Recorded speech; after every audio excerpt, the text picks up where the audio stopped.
అద్దురా చెయ్యొద్దురా road మీదకి వచ్చినప్పుడు కథలు పడద్దురా అని ఎన్నిసార్లు చెప్పినా ఇంటే కదా కొందరు బండి చేతికి రాగానే కథం నన్ను చూడు నా అందం చూడు అనుకుంటా ఫోజులు కొట్టుకుంటా పయ్య లేపి తోలుతారు ఆఖరికి ఆగమవుతారు.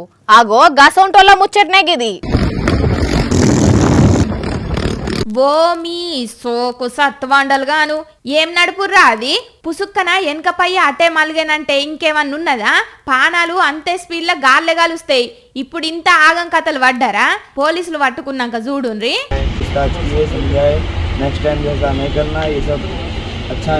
ఇన్నారా? మా లెక్క ఎవ్వరు కూడా చేయొద్దు, ప్రమాదకరం అని చెప్తున్నారు. ఈ బుద్ధి ముందెటు పోయింది మరి? పోలీసులు పట్టుకొని 4 తొలగించినాక తలకాయ సెట్ అయిందా? నీ ఎడ్డిగాడుదు లెక్కనో. హైదరాబాదు అత్తపూరు ఆరంగర్లా ఆగమాగం చేస్తున్నారట ఇట్లా స్టంట్లు చేసుకుంటా కొన్నొద్దుల నుంచి. ఇక మొత్తానికి దొరకబట్టిండ్రు ఇప్పుడు పోలీసులు. మొత్తం 6గురిని అరెస్ట్ చేసిండ్రట. ఇంకిన్లా హైలైట్ ఏందంటే పట్టుకున్నోళ్ళల్లా ఒక 4గురిని అద్వరకు కూడా ఇట్లా కథలు పడ్డందుకే అరెస్ట్ చేసిండ్రట. అయినా కూడా సిగ్గుసరని రాలే సన్నాసులకు. మరి ఇక నన్న చక్కగా ఉంటారో మళ్ళీ ఇట్లనే ఆగం చేస్తారో గాని ఎందుకురా వారి ఈ చేష్టలు? మీరు చేయంగా ఇటు మీకు ప్రమాదమేనాయే, తొవ్వంట పోయేటోళ్లకు తిప్పలేనాయే.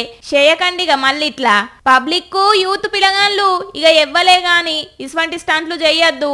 అయ్యలు అవ్వలు జర మీ పోరగాళ్ళు బయటికి పోయినయాళ్ళ బండ్లు ఎట్లా నడుపుతున్నారు ఏందని ఒక నజర్ పెట్టి కట్టడి చేయుండ్రి. లేకుంటే జరగరాంది జరిగినాక బాధపడాల్సి వస్తుంది పైలం.